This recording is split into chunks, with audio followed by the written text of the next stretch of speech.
Hello everybody and welcome to Crazy Horse Gaming. I'm Mike and today we're going to be doing another look back, but with a slight difference this time. Instead of me just looking back at one game of the past, I will be looking at two at the same time.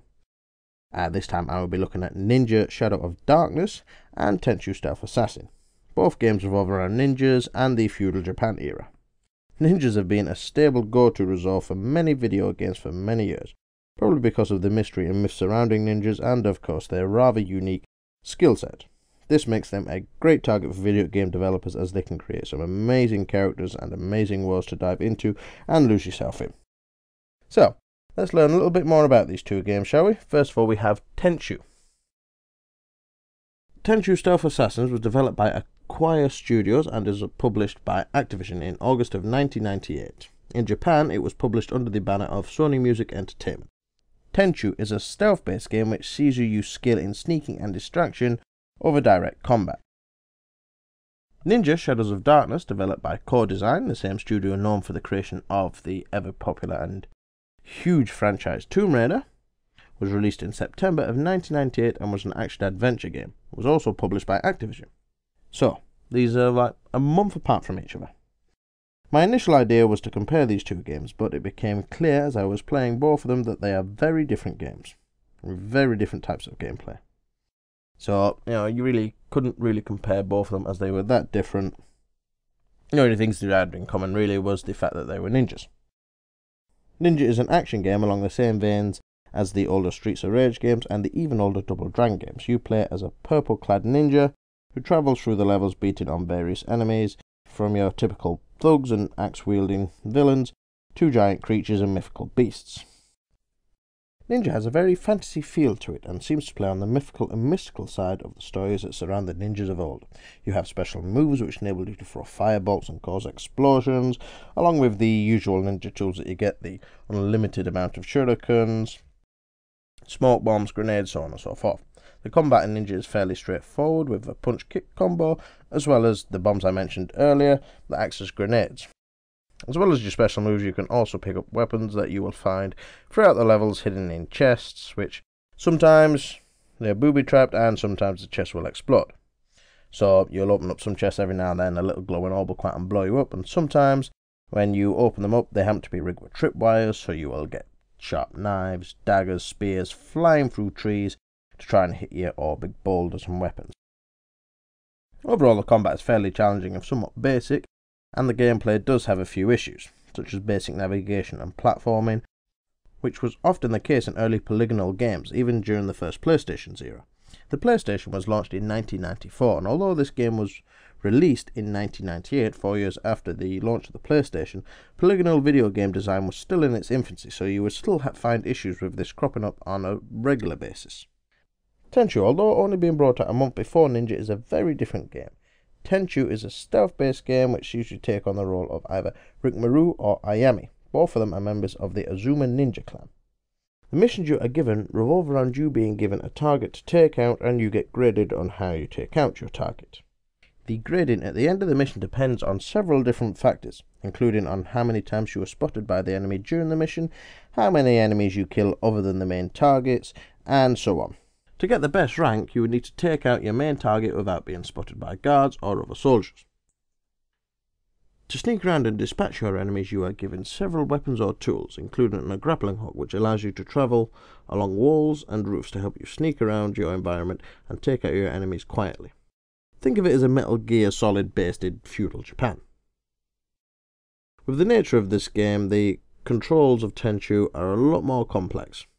You have a combat attack or assassinate, depending on if you are spotted or not, a sneak button, a use item button, and a jump and select item button. These functions in conjunction with the direction controls make playing the game feel awkward and clumsy. The stealth or sneak function does not work as well as it should, and sometimes not at all, with frustrating moments where sneaking will hug a wall or not work at all. It can be a bit annoying at times. I can see where the developers were going with this, but with the overcomplicated control system and the lack of fluid control, it did not work in its favour at all. Whereas the simple control system of Ninja kinda helped in its favour, keeping the combat feel fluid, the motion being quick and simple.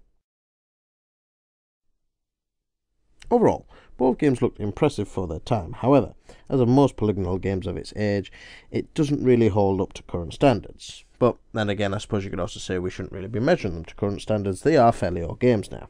So, kind of a moot point really.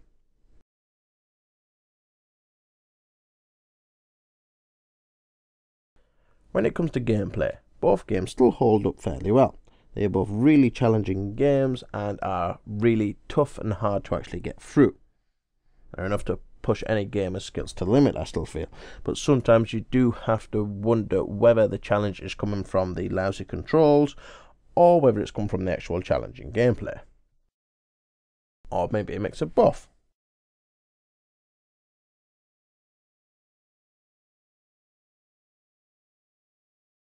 I think that both of these games could really do with a new HD makeover and probably a more refined controls, and I think they would be huge hits on any, on live networks, or the PlayStation Network, the Wii U, or even Xbox Live Arcade. Or perhaps if they got the full HD remake, you could possibly release these as retail games. I think the challenging gameplay would still hold up quite well, and I still think they would really be fun games to play. So, those are the two Ninja games which we have looked back on today. I hope you enjoyed this.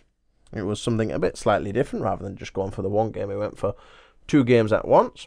And I'm hoping that maybe one of these was a bit more obscure, that you'd never seen them before or heard of them, and this might make you go look into actually playing these games. They're still fun games to play, despite the fact that they have their issues. And they were fairly ahead of their time, I think. They both looked good for their time, they both took a lot of effort into their appearance, and came across as trying to be challenging. Although, as you can probably see, Tenchu paid more attention to the cinematics and the whole round story of the feudal Japan, whereas Ninja concentrated more on the combat, and they just bringing you straight into it, going out there, busting up some ninjas, samurais, and creatures' heads, and basically having a good time. They were both single-player games. No real multiplayer on either of them, although, like I said, in Tenchu you could choose to play as Ayame over Rickmaru, though from what I understand most people chose Rickmaru, as he was an easier character to control. His combat was a bit more powerful, but can't really comment, as I never really played it with Ayame myself. I was one of those who did stick with Rickmaru, mainly because he had a sword and looked like a proper ninja. So, hope you've enjoyed this quick look at these two Ninja games. For more videos, reviews and news, don't forget to check out our website. That's crazyhorsegaming.co.uk. We get stuff up there as often as we can. And if you're looking for a great place to meet other like-minded video game players, just for a bit of fun, laughs, for game meets, achievement hunting, competitions, you name it, why not check out the forums at gamerkitten.com.